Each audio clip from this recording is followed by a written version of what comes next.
Hello everyone, આપણે જોયું તો મશીનના ટાઈપ કેટલા છે અને મશીન કઈ રીતે ચાલુ થાય છે. તો આપણે જોયું છે મશીનના પાર્ટ કેટલા છે, મશીનમાં કયા કયા પાર્ટ ફિટ થઈ ગયેલા હોય છે અને એ પાર્ટનું કામ શું હોય છે.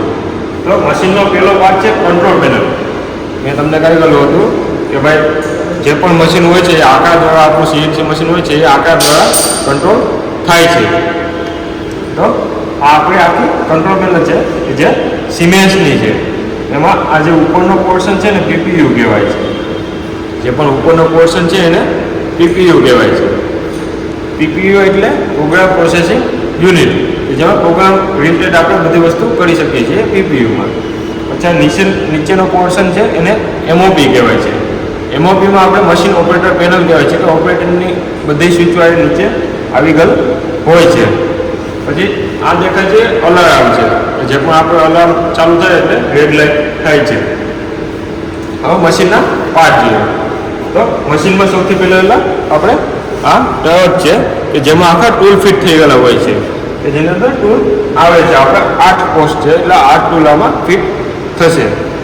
પછી આને જો કહેવાય છે. આ 3 દેખાય છે નાના એને જો કહેવાય છે જે પાર્ટ પકડે છે અને આખું ચક કહેવાય છે. ચક પાર્ટને આ ચક આખા પાર્ટને ફેરવે છે, રોટેશન આપે છે, ક્લોકવાઇઝ અને એન્ટી ક્લોકવાઇઝ.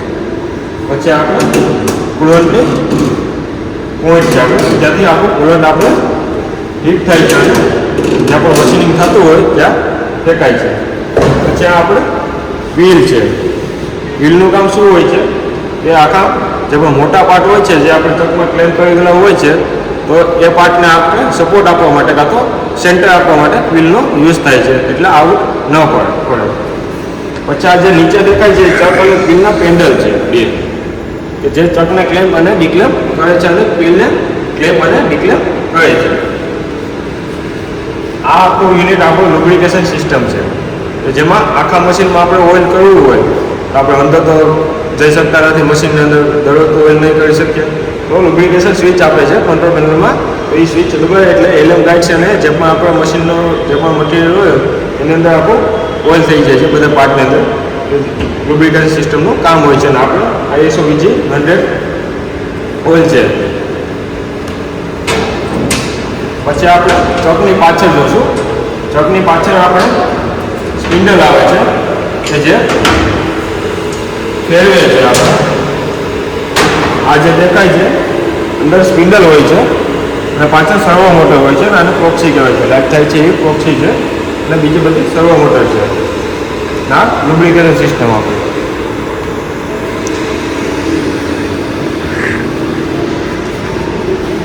પછી આ નીચે દેખાય છે એ આખું કુલન્ટ ટેન્ક છે કે જેમાં આપણે કુલન્ટ હોય છે.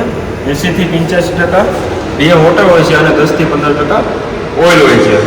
અને આ કુલન્ટ ફિલ્ટર છે બ્લુ કલરનું આપણે જે પણ છે.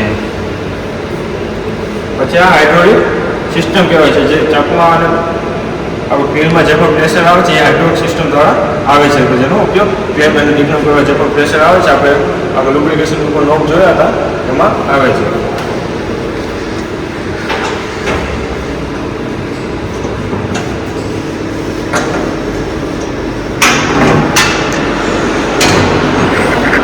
એલએમ ગાઈડ કહેવાય છે.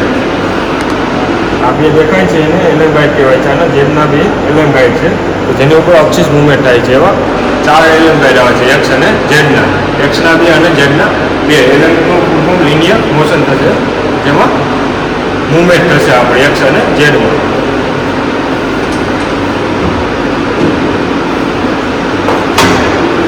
આખો ટેસ્ટોક આપણે જોયું તો આગળથી એ રીતે ટેસ્ટોકની અંદર પીલ આવે છે અને પીલ આપણે સેન્ટર માટે યુઝ થાય છે અલાઇનમેન્ટ માટે.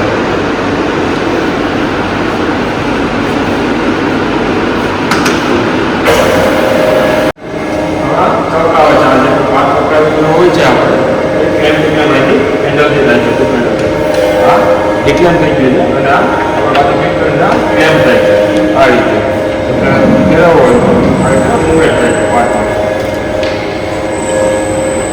આગળના વિડીયોમાં જોશું આપણે જે પણ સ્વિચ આપણે બધી એમઓપીની સ્વિચ જોશું. આગલા વિડીયોમાં આપણે જોશું જેમ કે આપણે ટૂલ ચેન્જ કરવું હોય તો આ રીતે આપણે ટૂલ ચેન્જ થાય છે.